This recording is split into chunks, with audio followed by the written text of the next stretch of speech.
let's get into a different conversation. A player leap you're finally happy to see this year that's been going off. Who's your guy? It's not really like a finally because he's a year two player, but I've been really happy to be right about him, and that is Bilal Koulibaly. He's averaging 14 points this year compared to 8 last year, playing pretty similar. Playing pretty similar minutes. He's playing incredible defense on top of his scoring bump that he got. He seems like he really has adjusted to the speed and kind of how the league has played compared to when he was playing in France.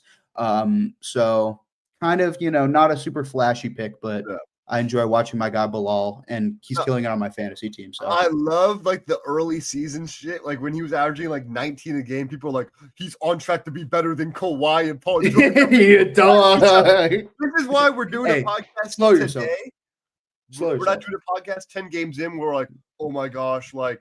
Because the 10-game overreactions, you would have gotten a very different Suns take from me. Oh, very different. But my guy, it's a leap because he's getting into that category of a top 20 guy. It's Cade Cunningham. He's been insane this year. He's starting to look like that surefire number one prospect coming out of Oklahoma State. We all thought and knew he'd be. Everyone's like, oh, like, look at these guys, like, Evan Mobley, Scotty Barnes, like, Scotty Barnes already has an all-star game. Look at Cade. What about that? Dude's top 20 in points per game. He's second in assists per game, only behind Trae Young, who's, Trae Young's balling the Hawks. Shout out them. He's a constant triple-double threat, this guy is. If he can get his three-point shot to like 38%, he is going to be elite. And I think this team, there's plenty of moves that they can make.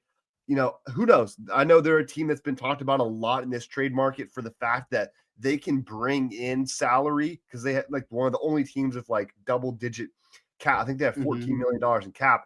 They might be able to get some assets in there. I know, they gave Tobias Harris a big contract, but, who knows what they do.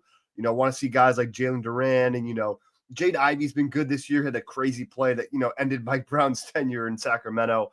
But shout out to him, which is a perfect segment